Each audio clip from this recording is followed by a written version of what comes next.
우리가 꿈꾸는 교회라는 주제를 가지고 하나님의 말씀을 듣습니다. 첫 번째, 본질로 승부하는 교회. 여러분, 2주 전에 제가 설교한 건데 기억날 리가 만무하죠. 한 주 전이도 어려운데 2주 전에 설교한 것을 기억하는 것은 거의 기적에 가깝습니다. 근데 오늘은 두 번째로 이제 세상 앞에 당당한 다음 세대를 키우는 교회. 제목이 좀 긴데 우리 다 같이 한번 읽겠습니다. 시작. 아멘. 그런 교회가 되기를 소원합니다.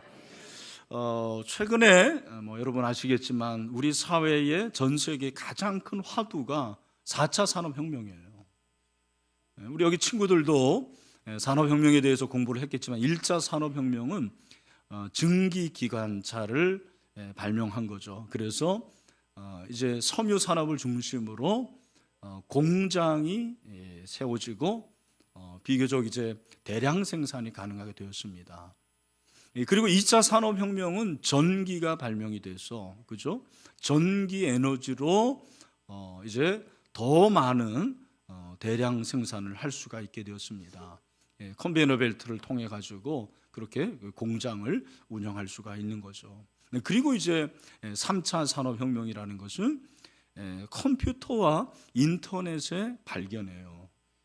이게 대단한 겁니다. 그 많은 데이터를 그 저장하려면은 이 정도 가지고도 안 되거든요. 그러나 컴퓨터 한 대로 쫙 저장을 하고 인터넷을 통해서 서로 디지털 소통하는 그러한 시대가 된 거죠. 그리고 이제 4차 산업혁명 시대가 됐습니다.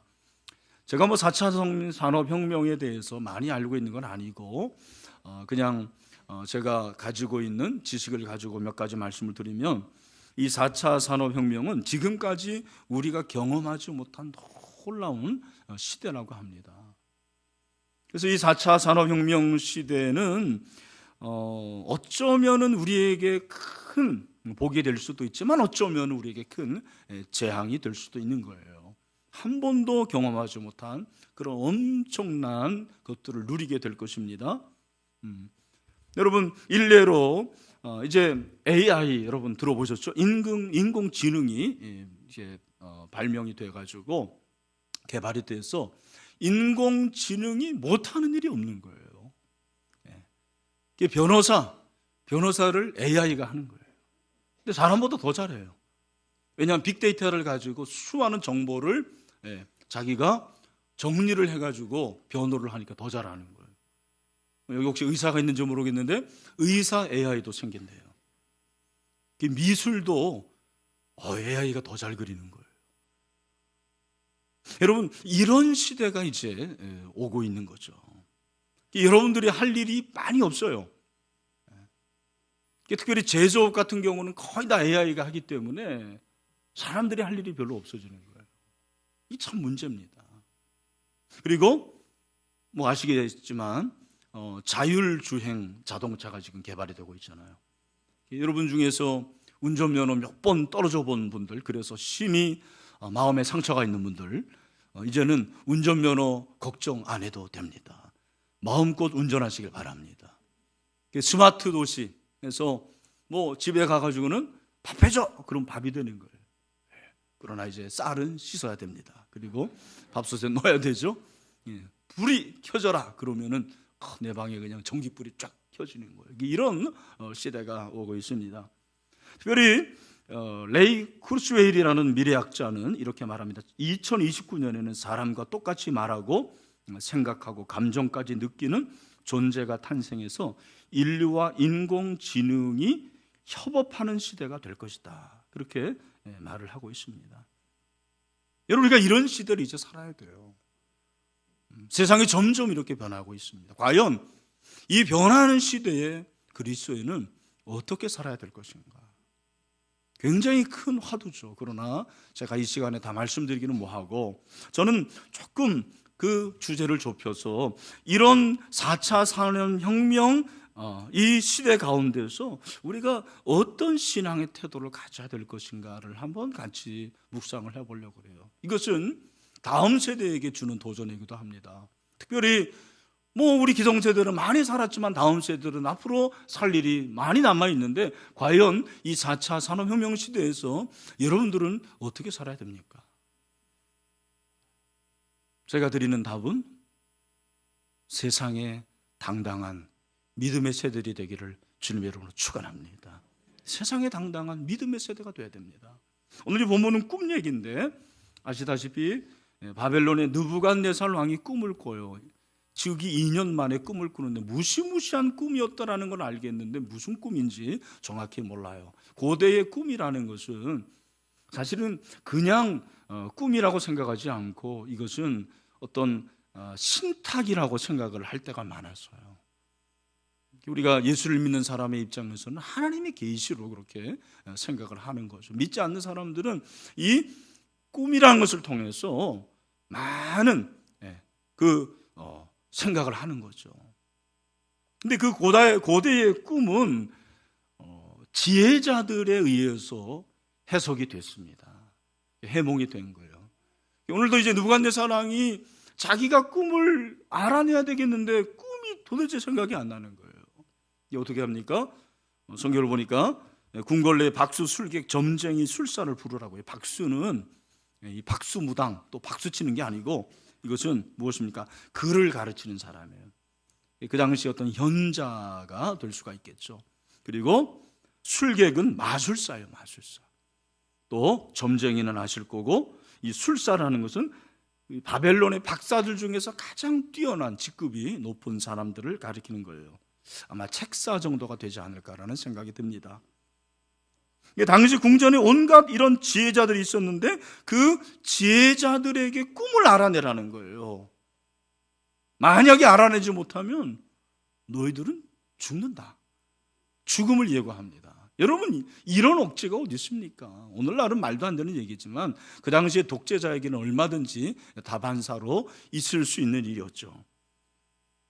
여러분, 이 불똥이 다니엘과 세 친구에게도 튀는 거예요. 왜? 그들도 궁궐에 있었기 때문에 만약에 꿈을 해석하지 못하면 그 죽음에 이르게 되는 것이죠. 이때 다니엘이 어떻게 합니까? 오늘 14절에 보니까 근위대장 아리옥을 찾아가는 거예요. 도대체 무슨 일이냐 물어봅니다.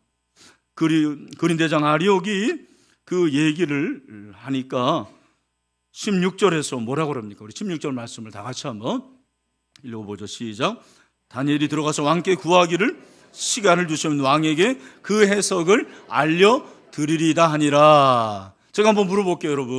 여러분 지금 다니엘이 느부갓네살 왕의 꿈을 알고 있어요? 모르고 있습니까? 몰라요. 모르는데 알려드리다. 다니엘이 바보예요? 여러분 왜 그런지 한번 생각해 보세요. 이 말을 하고 다니엘이 어떻게 합니까? 집에 돌아가서 자기 세 친구죠. 하나냐, 미사엘, 아사라에게 기도의 도움을 요청합니다. 내가 지금 이런 일이 있는데 나를 위해서 기도해 달라. 그리고 기도를 요청하면서 자기도 하나님께 기도하는 거예요. 하나님께서 기도하는 가운데 다니엘에게 꿈을 해석해 주시죠. 꿈을 보여 주십니다. 19절. 이에 이 은밀한 것이 밤에 환상으로 다니엘에게 나타내 보이매. 그러자 다니엘이 어떻게 합니까? 오늘 24절 말씀을 또 보겠습니다. 24절. 이에 다니엘은 왕이 바벨론 지혜자들을 죽이라 명령한 아리오게로 가서 그에게 이같이 이르되 바벨론 지혜자들을 죽이지 말고 나를 왕의 앞으로 인도하라. 그리하면 내가 그 해석을 왕께 알려드리라 하니. 여기서 제 마음에 와닿았던 표현이 나를 왕의 앞으로 인도하라라는 거예요. 누구에게 인도하라? 왕. 그 왕의 이름이 뭐예요? 느부갓네살 왕 앞으로 인도하라. 여러분 얼마나 당당합니까? 여러분 다니엘은 조금의 두려움도 없는 것 같아요. 절대로 위축되지 않아요. 당찬 모습이에요. 여러분, 어떻게 이런 당당한 모습을 가질 수 있었을까? 저는 그 답을 좀 찾고 싶습니다. 저는 그 답을 오늘 그가 하나님께 간구하고 하나님을 찾았던 한 단어에서 찾고 싶습니다. 그 단어가 무엇입니까? 여러분, 18절 말씀, 다니엘이 기도를 부탁하는데 어떤 기도입니까? 우리 18절 말씀을 다 같이 한번 읽겠습니다. 시작. 하늘에 계신 하나님이 이 은밀한 일에 대하여 불쌍히 여기사 다니엘과 친구들이 바벨론의 다른 지혜자들과 함께 죽임을 당하지 않게 하시기를 그들로 하여금 구하게 하니라. 아멘. 여기서 그가 하나님을 찾는데 그 하나님이 어떤 하나님이에요? 하늘에 계신 하나님. 어떤 하나님? 하늘에 계신 하나님. 하늘에 계신 하나님. 이 표현을 본문에서만 이 18절에서 한 것이 아니고 19절에도 다니엘이 하늘에 계신 하나님을 찬송했다고 그랬어요. 꿈을 보고 하늘에 계신 하나님을 찬송합니다. 28절 오직 은밀한 것을 나타내신 이를 하늘에 계신 하나님이시라. 느부갓네살 왕 앞에서 이 꿈을 알게 한 것은 내가 아니다, 내 능력이 아니다 그래요. 하늘에 계신 하나님이 나에게 알려주셨다는 거예요. 여러분, 하늘에 계신 하나님은 어떤 하나님입니까? 하나님이 하늘에만 계시나요? 하나님은 땅에도 계세요. 이곳에도 계십니다.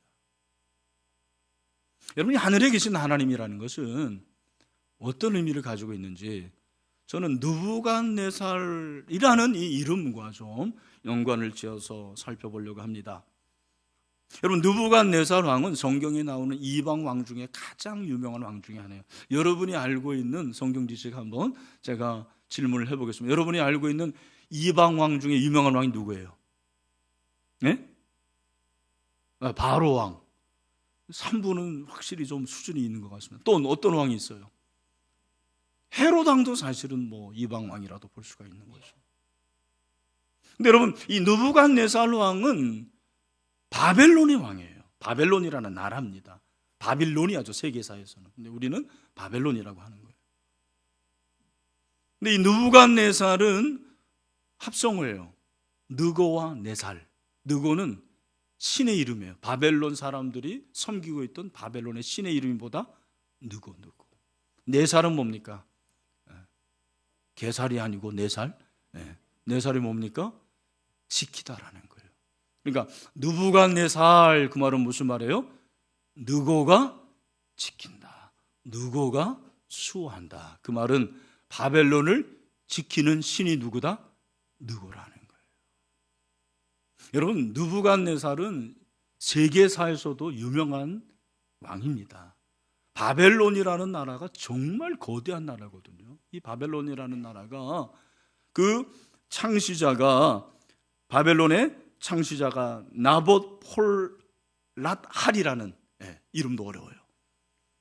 그 사람의 뒤를 이어서 느부갓네살이 왕이 됐는데, 이 느부갓네살 2세 때 바벨론의 영토가 제일 넓었어요. 왜냐하면 그 말은 뭘 잘했다라는 거예요? 전쟁을 잘했다는 거죠. 전쟁을 잘했어요. 그 당시에 바벨론과 겨루는 나라가 아수르였는데, 이 아수르는 나라가 바벨론이 창궐하니까 누구와 손을 잡냐면 애굽과 손을 잡는 거예요. 그 당시 애굽의 왕이 애굽의 느고 왕이었어요. 그 느고 왕도 유명해요. 그래서 여러분, 여기 이제 지도가 나올 텐데, 여기가 이제 이스라엘이고요.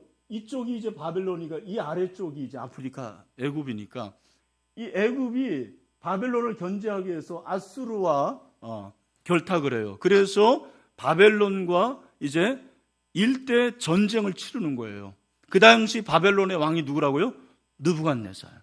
그 느부갓네살 왕이 전쟁을 애굽 왕과 치르는데 그 전쟁 이름이 잘 안 나오네요.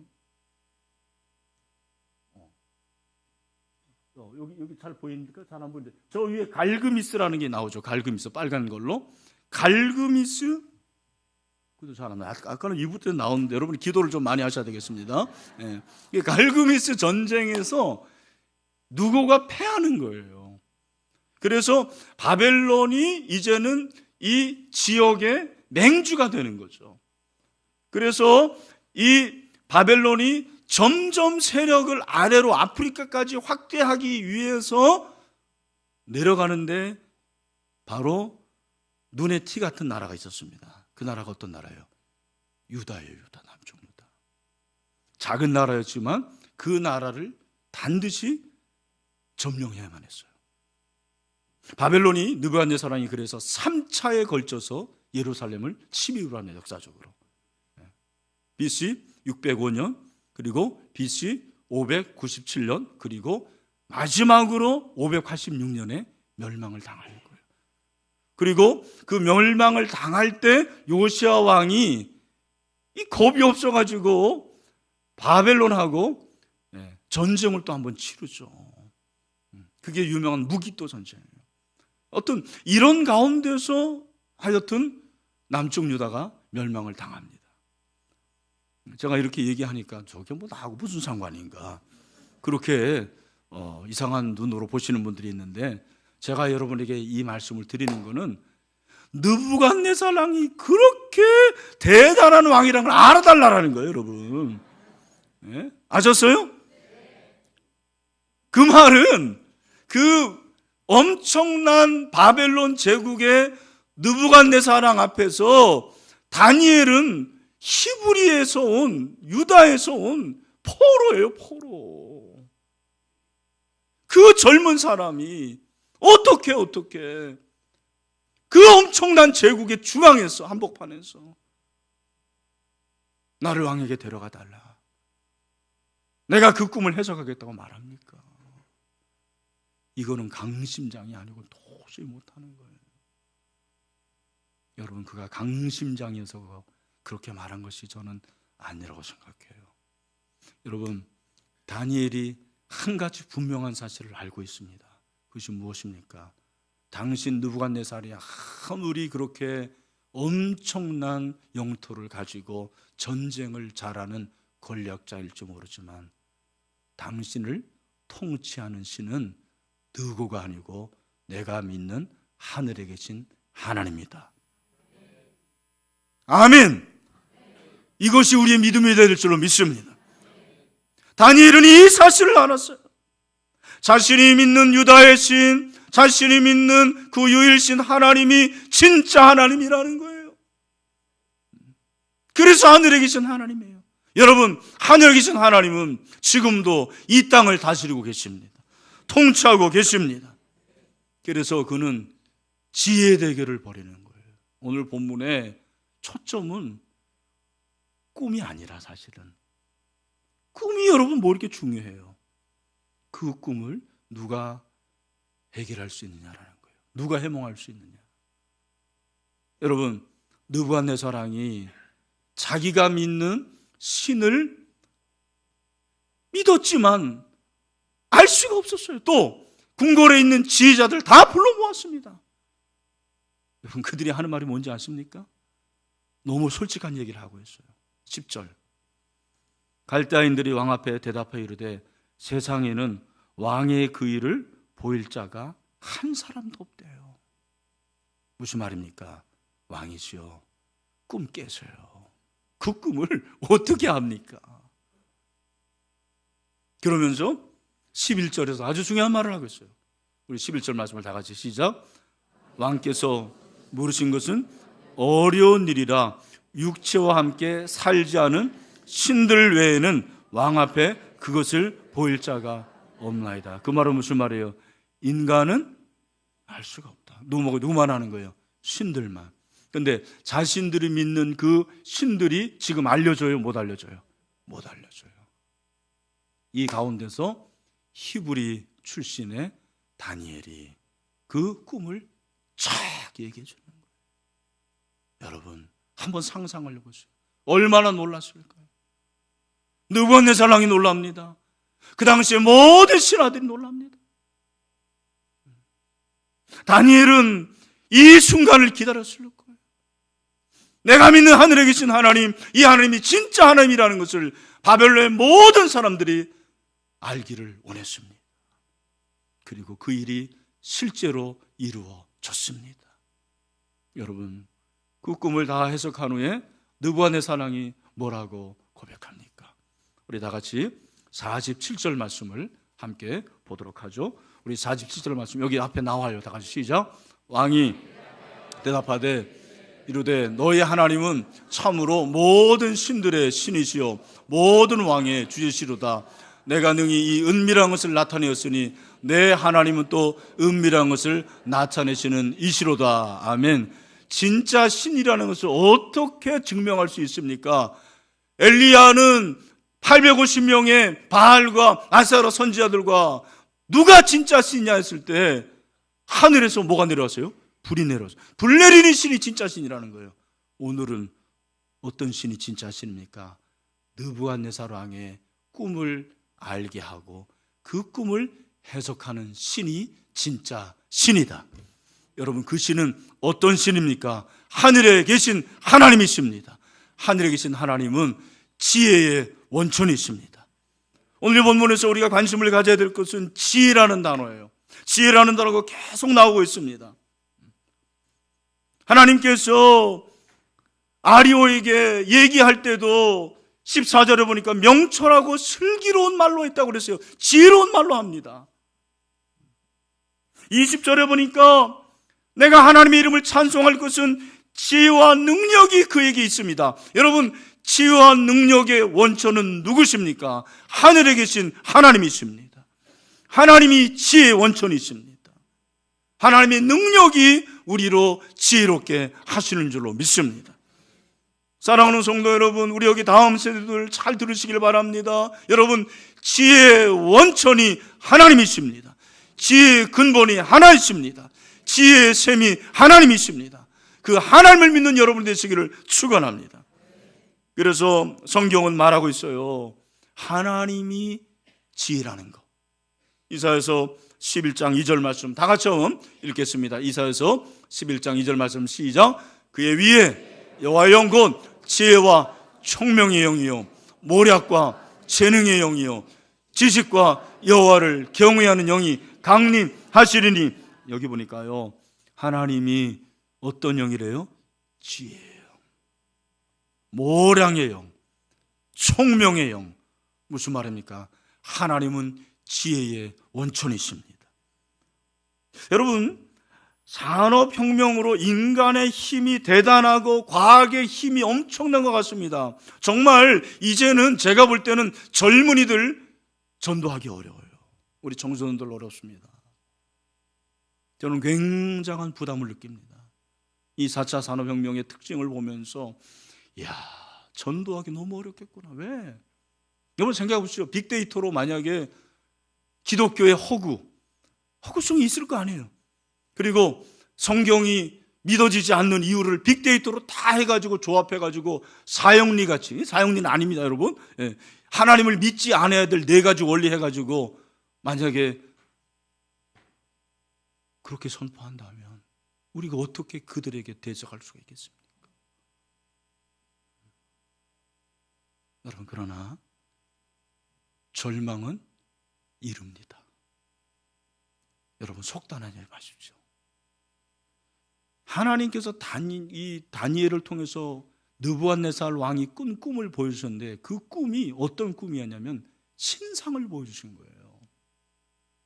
이 신상이 어떻게 생긴 건 몰라요. 그러나 만약에 이렇게 생겼다 합시다. 우리 친구들도 잘 보세요. 이렇게 생겼다 합시다. 그런데 어떻게 생긴지는 모르지만 이 신상이 5 부분으로 구성되어 있다는 거예요. 머리, 그리고 가슴, 배, 그리고 넓적다리, 그리고 다리, 발이에요. 5개. 근데 머리는 뭘로 됐냐면 뭘로 됐어요? 여기 보니까 금으로 돼 있어요. 그리고 가슴과 개는 뭘로 돼 있어요? 은으로 돼 있어요. 그리고 넓적다리는 뭘로 돼 있습니까? 동. 그리고 다리는 다리는 뭘로 돼 있습니까? 종아리는 철, 그리고 마지막 발은 뭘로 되어 있어요? 돌입니다. 근데 여러분, 성경학자들이 여러분 이미 2600년 전에 느부갓네살이 본 그 환상인데 이걸 가지고 해석을 하는데 이 시대를 예언하는 것과 똑같아요. 참 신기합니다. 여러분, 머리가 뭘로 되어 있다고요? 금으로 되어 있어요. 이건 뭐냐면 지식의 시대를 말하는 것입니다.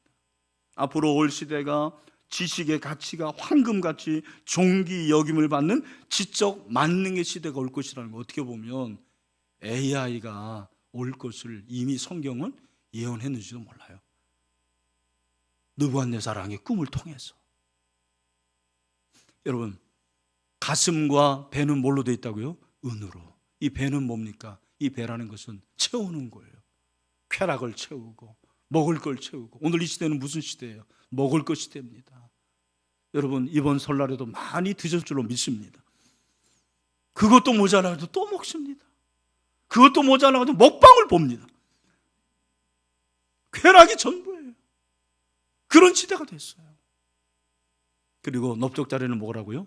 동으로 되어 있습니다. 여러분, 이 넓적자리가 동으로 되어 있다는 것은 무엇입니까? 이것은 바로 도덕과 그리고 윤리가 땅에 떨어졌다는 것을 말하는 거예요. 정말입니다. 오늘 이 시대는 도덕과 윤리가 너무 없어요. 오히려 윤리적이면 바보예요. 오히려 도덕적이면 천연기념물입니다. 우리 여기 청년들 다 알 거예요. 올바로 예수 믿으면 바보가 되는 거예요. 좀 사이비로 믿어야지 온전한 거예요. 그런 시대가 됐습니다. 그리고 다리는 철입니다. 이것은 바로 무서운 시대가 올 것을 말하는 것입니다. 그러나 여러분, 마지막 돌입니다. 이 돌은 무엇이냐면 예수 그리스도의 초림에서 재림을 말하는 거예요. 말세를 의미하는 것입니다. 여러분, 아무리 이 시대가 이렇게 점점 타락하고 그리고 이 시대가 어두워지는 것 같지만, 그러나 반드시 예수님께서 재림하시는 그날이 오게 될 줄로 믿습니다. 그날이 오면 천국이 임하죠. 신천지가 임하는 거예요. 여러분, 신천지가 나쁜 놈들이죠. 아주 진짜. 그러나 신천지라는 이름은 좋은 거예요. 그 좋은 걸 그들이 썼을 뿐이에요. 여러분, 새하늘과 새 땅이 오게 될 줄로 믿습니다. 그러니까 여러분, 아무리 이 세상이 점점 그렇게 어두워져 가고 하나님을 막 지금 대적하는 거잖아요. 우리가 하나님과 같아지겠다라는 거잖아요. 그래서 정말 어쩌면 재앙이 오고 있는지 몰라요. 우리 여기 다음 세대를 잘 들으세요. 스티븐 호킹 같은 사람은 인공지능은 인류의 종말을 가져올 수 있다고 얘기했어요, 아예. 그러니까 여러분, 알파고하고 이세돌이 그렇게 바둑을 뒀는데 한 번 이기고 다 졌잖아요. 커제는 아예 다 졌습니다. 그죠? 그런데 지금은 알파고하고는 게임이 안 되는 슈퍼 알파고가 나온 거예요. 그래서 이제는 바둑 안 두잖아요. 그런 엄청난 AI들이 나오는 거예요. 그러면은 인간보다 지능이 수십 배, 수백 배 뛰어나고 힘이 있는 AI가 어떻게 되는 거예요? 이 세상을 지배하는 거예요. 마치 우리가 옛날에 봤던 그 영화의 한 장면이 현실화가 되는 거예요. 그들이 서로 교통을 한대요. 그러면 정말 이 세상을 지배하는 그날이 오게 될 수도 있다는 것입니다. 그러나 여러분, 아무리 그런 시대가 올지라도 우리 주님이 언젠가는 재림하는 그날이 오게 될 줄로 믿습니다. 그러니까 여러분, 인간은 인간이에요. 이 세상은 이 세상이에요. 피조 세계에 불과한 것입니다. 여러분, 다니엘은 지혜를 얻었어요. 이 지혜의 원천은 바로 하늘에 계신 하나님입니다. 하나님께서 다니엘에게 지혜를 주셨어요.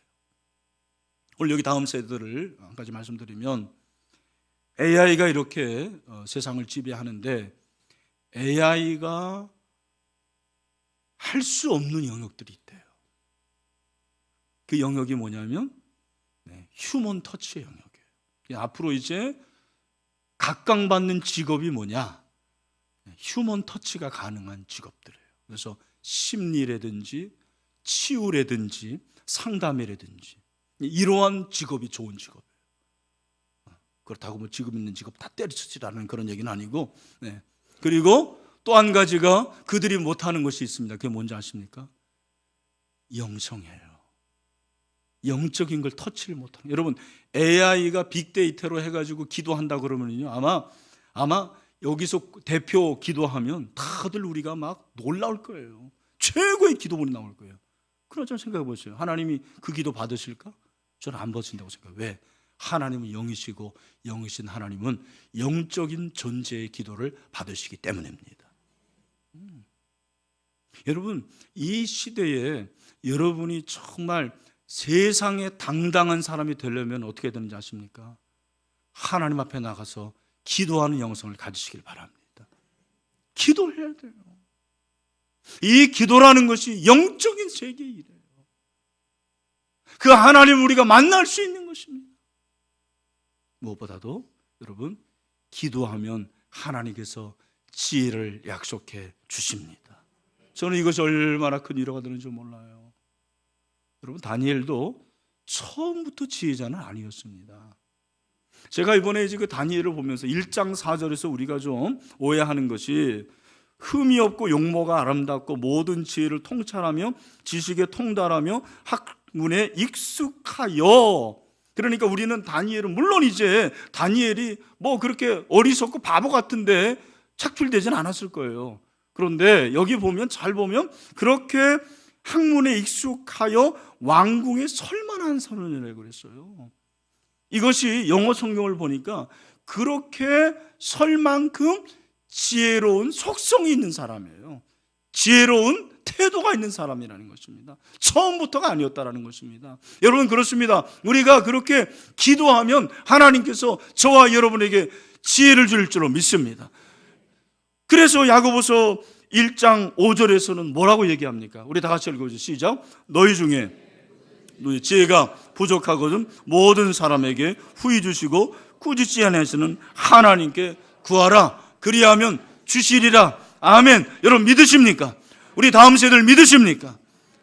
여러분, 바벨론의 그 한복판에서 다니엘은 하늘에 계신 하나님께 지혜를 구했어요. 하나님께 지혜를 주셨어요. 여러분, 이 세상에서 정말 부러운 사람이 저는 지혜로운 사람인 것 같아요. 저는 어렸을 때 지혜는 공부를 잘하는 것이라고 생각했어요. 그래서 내가 다른 성경은 정말 잘 안 읽었어도, 성경 일독 안 해도 잠언서는 무수히 읽었습니다. 왜? 공부 잘하려고. 근데 제가 깨달은 게 뭐냐면 지혜가 공부 잘하는 건 아니더라고요. 공부 잘하지만 지혜롭지 않은 사람들, 멍청이 같은 사람들이 많아요. 지혜가 무엇입니까? 하나님을 경외하는 것이 지혜입니다. 하나님을 두려워하는 것이 지혜예요. 하나님께서 그 지혜자에게 은혜를 내려 주시는 것입니다. 저희 가정 얘기를 해서 죄송한데 이건 허락받지 않고 하는 얘기입니다. 얼마 전에 제 아내하고 이렇게 얘기하는데 제 아내가 그러는 거예요. 여보, 우리 재원이를 위해서 정말 기도를 많이 해야 되겠어요. 뭐 당연하죠. 근데 재원이가 기도하는 사람이 되도록 기도해야 되겠어 그러는 거예요. 제가 생각해 보니까 맞아요. 우리 집 막내 아들 재원이는 저하고 다른 종자입니다. 저하고 너무 달라요. 저는 미술을 한 번도 하고 싶은 때가 없었어요. 지금까지도. 제 아들은 미술을 해요. 비주얼 아트를 해요. 그런데 아시는 분은 아시겠지만 그 미술의 세계가 얼마나 타락한 세계인지 몰라요. 네. 여기 미술 하시는 우리 형제 자매들도 있어요. 음악의 세계는 좀 다른데, 특별히 클래식은 좀 다르죠. 미술은 하나님을 대적하는 게 참 많아요. 그리고 미술하는 분들 중에서 동성애자들이 그렇게 많고요. 하나님을 잘 믿는 사람들이 별로 없어요. 그리고 우리 교회 한 형제가 지금 미술로 박사를 받으려고 그러는데 너무너무 어려운 거예요. 제가 계속해서 힘을 주죠. 힘을 내라. 여러분, 그런 세계 가운데서 어떻게 영성을 얻을 수가 있습니까? 어떻게 영감을 얻을 수가 있어요? 다른 게 아니죠. 기도하는 거죠. 기도하는 거. 우리 사랑하는 우리 다음 세대 중에서 목사님, 저는 참 영감도 없고, 저는 스펙도 없고, 저는 머리도 나쁘고, 우리 가정에 참 내세울 것이 없습니다. 그런 분들이 있을지 모르겠어요. 저는 여러분에게 격려합니다. 하늘에 계신 하나님께 지혜를 구하십시오. 그리하면 반드시 주실 줄로 믿습니다. 다니엘만 쓰시는 게 아니에요. 요셉만 쓰시는 게 아니에요. 이 시대에 정말 하늘에 계신 하나님을 믿고 지혜를 구하는 자는 하나님이 사용하십니다. 그리고 그는 세상 앞에 당당한 사람이 될 거예요.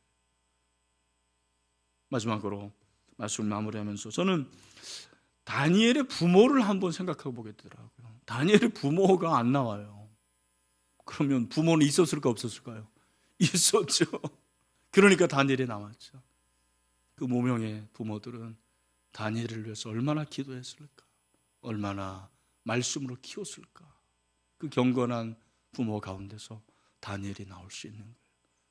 사랑하는 부모들이요, 우리가 하나님 앞에서 정말 경건한 부모가 되면 우리를 통해서 우리 다음 세대가 정말 세상 앞에 당당한 그러한 세대들이 되게 될 줄로 믿습니다. 저는 참 우리 교회 너무 감사한 걸 생각해 보면은, 제가 처음에 부임해서 시편 126편 5절 6절 눈물로 씨를 뿌린 자는 기쁨으로 단을 가지고 울며 씨를 뿌린 자는 청령 기쁨으로 단을 가지고 돌아오리라. 아마 기억하시는 분들이 많을 거예요. 하나님께서 다음 세대의 은혜를 주시는 거예요. 우리 장년부도 이렇게 부흥이 되지만 특별히 하나님께서 그렇게 계속해서 다음 세대를 세워주시는 거죠. 이번에 청소년부가 이렇게 캄보디아 비전 트립 잘 다녀오고 변화가 되고, 여러분 청년들이 아니 어떻게 그 대로에서 100m 떨어진 우리 교회에 그렇게 옵니까?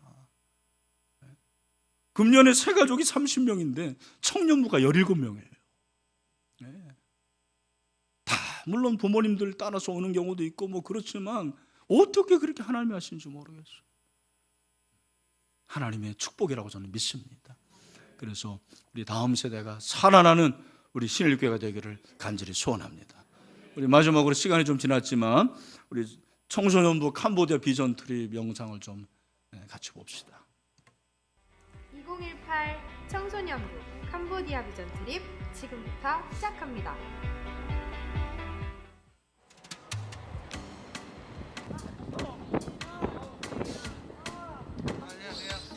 지금 소감이 어떠신가요? 지금 설렙니다. 비행기 제주도 말고 처음인데 부러워요? 재밌습니다. 6시간 꼬박 걸려 도착한 곳 캄보디아의 수도 프놈펜. 강진원, 문희은 선교사님은 저희를 반갑게 맞이해 주셨습니다. 첫날은 작년에 방문했던 호상나 학교를 다시 찾았는데요. 아픔이 있고 슬픔이 있으니까 복음이 딱 제일 먼저 캄보디아의 영혼과 선교사님의 사역을 위해 기도했습니다.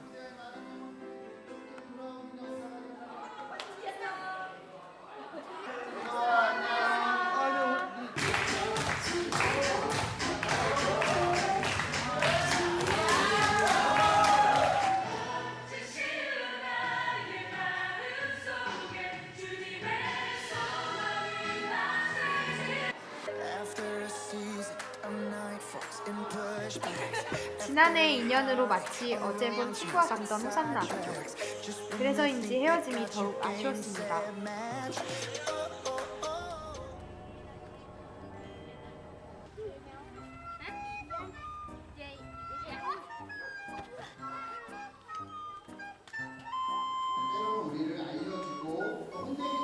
깜뽕점에서는 문남식 목사님께서 설교를 하셨는데요. 웬일로 아이들이 집중을 합니다. 남일 같지 않네요.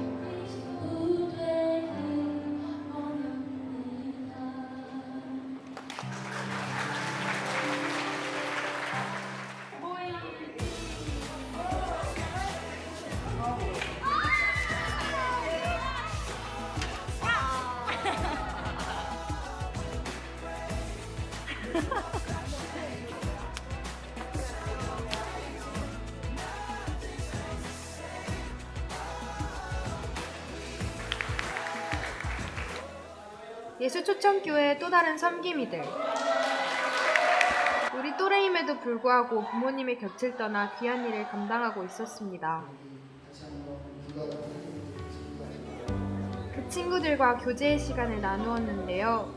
사람들이 알아주지 않는 곳에서 주님의 일들을 감당하는 그 친구들이 너무나도 귀해 보였습니다.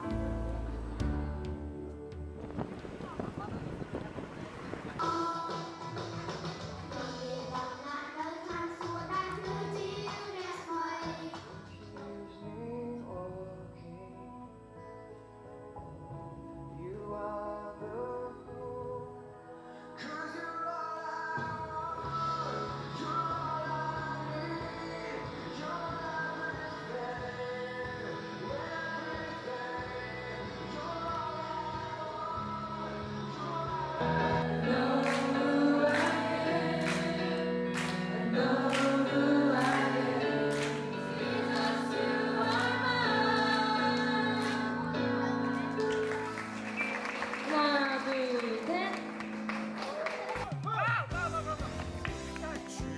가자.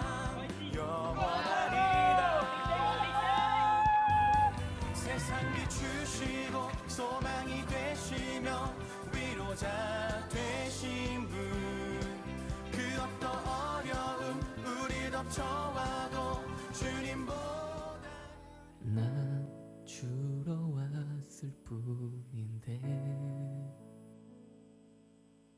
오히려 내가 받고 갑니다. 눈물 닦아주러 왔을 뿐인데 전하기보다는 은혜 많이 받고 제가 어떻게 살아야 될지 성도 통해서 다시 얻은 것 같아요. 사소한 거 하나하나 하나님께 감사를 드리고 싶은 마음도 생겼고 정말 한 영혼이 중요하구나, 한 영혼이 먼저구나. 하나님 안에서 하나 되는 그런 청소년부를 느낄 수 있었던 것 같습니다. 언니 오빠들과의 관계가 열려서 좋았고요. 난 즐거웠어요. 다음에도 가고 싶어졌어요. 고쳐주러 갔는데 오히려 제가 회복된 느낌이었어요. 왔는데 더 주를 사랑하지 못하니 은혜 안에서 저희의 모든 일정이 마쳤습니다. 날마다 주 안에서 성장하는 저희 31명의 팀원들 되겠습니다. 그리고 성도님들의 많은 기도와 후원 감사드립니다. 네, 감사합니다. 네. 우리 청소년들이 한마디가 그렇게 쉬운 말은 아니에요. 근데 하나님께서 그렇게 만지시고 변화시키는 것이고 우리 교회도 선교지에 정말 저런 교회를 잘 세워서 영혼들을 가르치고 복음을 전하는 그날이 반드시 오게 될 줄로 믿습니다. 그래서 우리가 그 일에 헌신했으면 좋겠어요. 정말 우리가 이곳에서 보이는 예배당도 중요하지만 그곳에서 그렇게 하나님의 일을 감당했으면 좋겠습니다. 우리 모든 세대들이 정말 세상 앞에 당당한 믿음의 세대들이 됩시다. 그리고 그런 자녀들을 위해서 헌신할 수 있는, 눈물로 기도할 수 있는 부모들이 다 될 수 있게 되기를 주님의 이름으로 축원합니다.